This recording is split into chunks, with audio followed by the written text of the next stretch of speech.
안녕하세요, 사랑하는 구독자 여러분들, 한상표입니다. 오늘 코어에 대해 말씀을 드릴 거예요. 더 디테일하게는 크로스핏이나 헬스 하시는 분들이 부상을 당하는 이유와 코어의 연관성을 각자 코어의 능력을 분석해보고 개선시키는 것까지 한번 가보겠습니다. 먼저 우리는 몸속 깊은 곳에 위치한 코어 근육과 이 겉에 위치한 코어 근육에 너무 많은 관심이 쏠려 있어요. 그래서 항상 이 몸속 깊은 곳에 코어를 사용해야 우리가 더 운동을 잘하고 더 건강하다고 알고 있고 그렇게 훈련을 하고 있어요. 하지만 깊게 있는 코어 근육은 운동 중에 내 머릿속에 인지가 잘 안 된다는 거는 한 번이라도 해보신 분들은 잘 아실 거예요. 그래서 우리는 코어를 근육으로 부르지 않고 분절로 불러요. 분절이라고 하면 다소 어려울 수도 있는데 상체를 굽혀주는 앞에서의 윗분절, 그리고 다리를 올려주는 밑에서의 아랫분절, 그리고 뒤에서 몸을 젖히는 뒷분절, 그리고 대각선 분절까지 우리는 이렇게 네 가지의 분절을 코어라고 말할 수가 있어요. 이 네 가지의 분절은 우리 인간에게, 그리고 운동하시는 분들에게는 아주 균형적인 힘을 필요로 해요. 마치 자동차의 바퀴 4개처럼 말이죠. 하지만 우리가 하나하나씩 이 네 가지를 다 보면은 한 군데나 두 군데가 너무 힘이 크거나 작거나 하는 경우가 많이 나오거든요. 이런 현상은 자동차의 바퀴가 한쪽이 크고 한쪽이 작고 뭐 이런 현상과 비슷하다고 볼 수 있어요. 우리가 크로스핏을 하거나 헬스를 할 때는 무게를 더 올라갈 때도 있고 스피드를 더 올릴 때도 있어요. 이때 코어의 네 분절 중에 한 가지에 이상이 생긴다고 하면은 그거를 메꿔주기 위해서 보상작용을 엄청나게 많이 일으켜요. 이런 보상작용은 근육에도 안 좋지만 우리 뇌에 굉장히 안 좋은 패턴들로 빨리 자리 잡혀요. 그렇게 정확히 부위가 어디가 어떻게라고 할 수 없는 통증 부위가 생기고요. 대처 방법을 찾지 못한다면 부상은 계속적으로 이어져요. 그래서 우리가 지금부터 이 네 가지의 분절을 평가하고 개선하는 시간을 바로 가져보도록 할 테니까 지금부터 한번 가볼게요.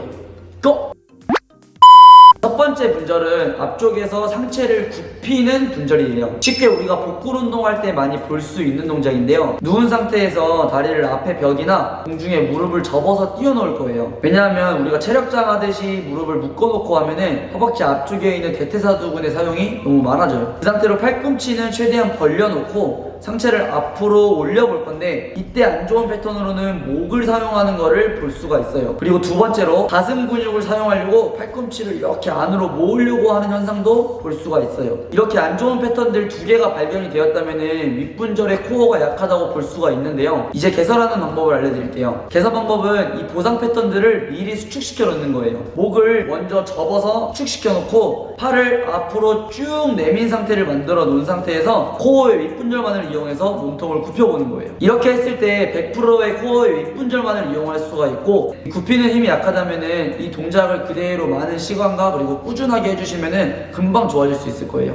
두 번째는 아래쪽에서 하체를 들어 올리는 아랫분절의 코어예요. 아랫분절은 쉽게 누운 상태에서 다리를 들어 올리는 동작인데요. 쉬워 보이지만 이 과정에서 바닥에서 허리를 떨어뜨리지 않는 분들이 많지 않아요. 보통 현대인들은 자식생활이 많아서 허리가 앞으로 경사진 현상을 많이 볼 수가 있는데요. 그로 인해서 골반이 앞으로 기울어지는 거는 정말 잘하지만 뒤로 말아 올리는 힘은 굉장히 떨어져요. 그래서 이렇게 다리를 들어 올릴 때도 허리를 과사용하게 되는 거예요. 이 아랫분절의 개선 방법은 손을 허리 밑으로 집어 넣은 상태에서 우리가 평소 많이 하는 레그레이즈 동작을 하는 거고요. 이게 잘 되었을 때는 아랫분절의 힘이 강해지는 것뿐만 아니라 우리 전반 형사가 심한 분들에게는 엄청나게 좋은 교정 운동이 될 수도 있어요. 그 다음 세 번째는 몸을 뒤로 젖히고 버텨주는 뒷분절이에요. 뒷분절은 쉽게 엎드린 상태에서 상체와 하체를 들어주는 동작인데요. 중요한 건 코브라 동작처럼 허리가 뒤로 젖혀지는 동작이 아니라 척추가 길어진다는 느낌으로 몸을 꼿꼿이 일자로 잘 편 동작을 만들어주는 거예요. 뒤에 근육들은 척추 기립근, 그리고 둔근, 그리고 햄스트링의 역할이 큰데요. 이 근육들은 보통 몸통을 젖혀주기도 하지만 제일 중요한 역할은 몸을 꼿꼿이 잘 세워주는 역할을 하기 때문에 이런 동작들이 꼭 필요해요. 이 동작 역시 잘 안된다면 이 척추를 길게 뽑아놓은 상태에서의 버티는 훈련을 많이 해주셔야 돼요. 마지막 네 번째는 이 대각선 분절이에요. 우리 인간은 우리 보행에서도 보다시피 이 대각선의 움직임을 정말로 많이 하는데요. 대각선으로 쓰는 힘이 있기 때문에 우리 앞에 힘과 뒤에 힘이 있는 거라고 보시면 돼요. 대각선 코어는 누운 상태에서 한쪽의 무릎 안쪽과 반대쪽 손이 만나야 하고 그의 반대쪽 무릎과 반대쪽 손이 똑같이 만나서 서로를 밀어주는 동작을 해야 돼요. 무릎의 안쪽에 손을 대는 이유는 우리 내전근이 대각 패턴에서의 굉장히 큰 역할을 하기 때문에 안쪽으로 보여주는 거예요. 이렇게 서로를 밀어보면은 둘 중에 한쪽이 언밸런스한 경우가 있는데요. 이런 경우에도 부상 위험에 굉장히 노출이 많이 되는 경우예요. 그렇기 때문에 개선이 꼭 필요합니다.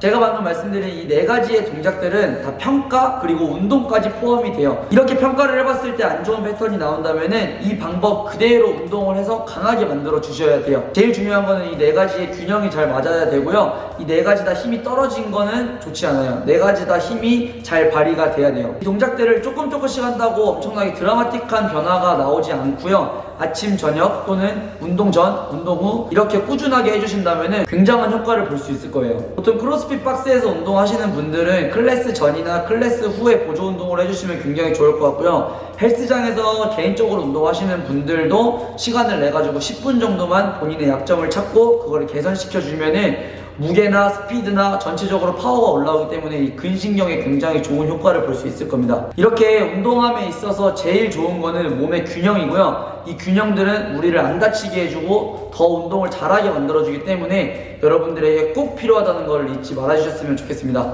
자, 지금까지 1타상표였고요. 구독, 좋아요, 알림 설정, 댓글 부탁드립니다.